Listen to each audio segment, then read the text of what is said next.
After yesterday's Paladin, I spent some time switching around the gear. I was using Fortitude, but eventually I actually wound up combining two Sir runes that I had, and I made a Chains of Honor for this character.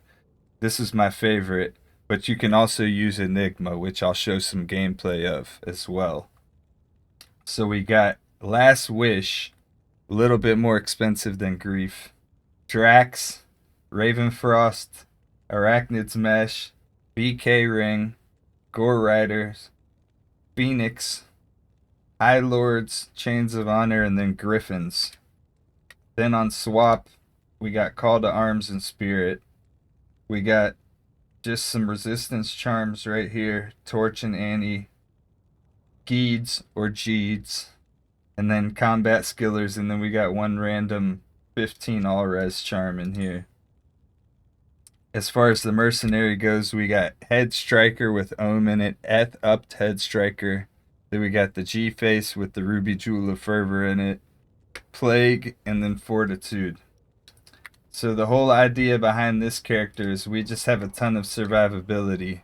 Our resistances are pretty much capped, but once we get Fade to proc, we're pretty much invincible at that point.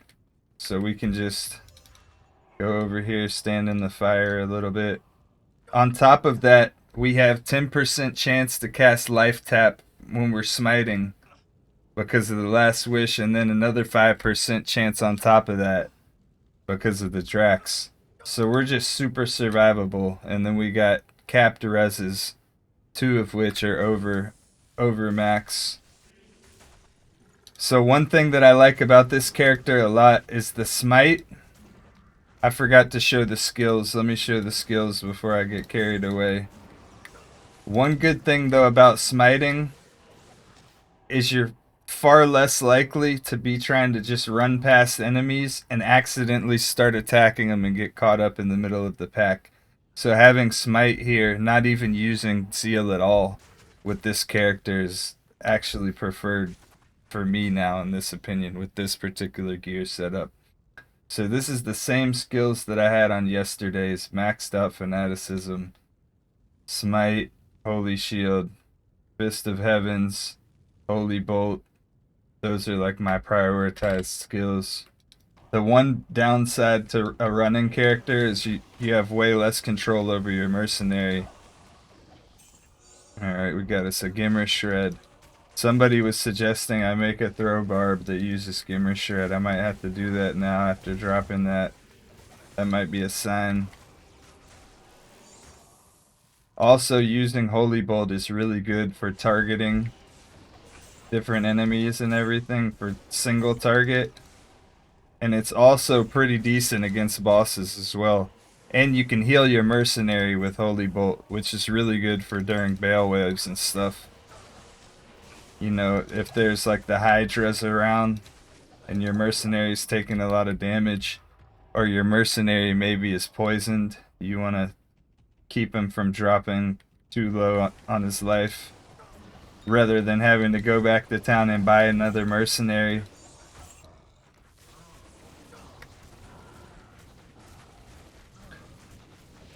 So, I mean, this definitely isn't the area where I would be going with this character a whole lot. You know, I'd be going to more wide open kind of areas, but I mean, I can go anywhere in the game with this character. Probably gonna stay with this spec for a while, that way I can benefit from the fact that it's basically invincible. You know, the only thing we really have to worry about are those Stygian dolls that have like corpse explosion and do their health pool and damage, especially when they get you amp damage before that, so we just gotta watch out. That's one thing we gotta be aware of, especially in Worldstone, when we're at the very last bottom level on our way to Bale. One thing that I do like about having the running character compared to teleporting is I don't have to worry as much about FCR breakpoints and stuff.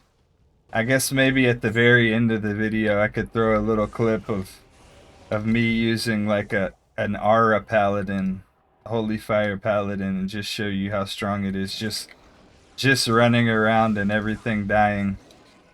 But you know, this character, this build is a little bit more interactive. That hit blinds target is actually really convenient too with the smiting, because I can just hit an enemy and run away. And they're already momentarily dazed from the smite as well.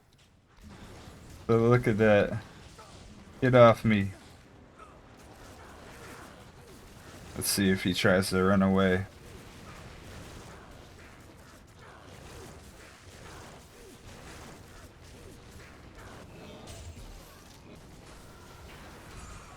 Nice. Not bad. And we got Akira's. Let's see what the roll is. 69. Nice. Huh. Oh, apparently it gives you F. F. I was wrong. It doesn't give you F ones, but it gives you death cleavers. Really, Smite, especially on something like Players 1, is just way of a bigger deal against Ubers or something like that. Because I mean, like, look how fast the clear time is against Diablo just using Holy Bolt.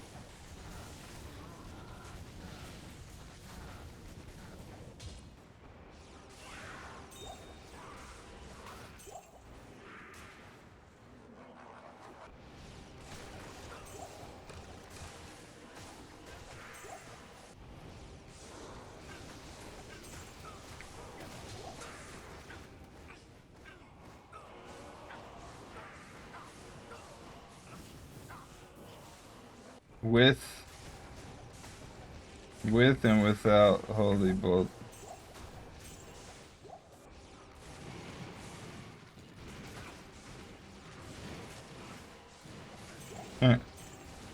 Don't even need to worry about that Holy Freeze aura, because we're a caster character.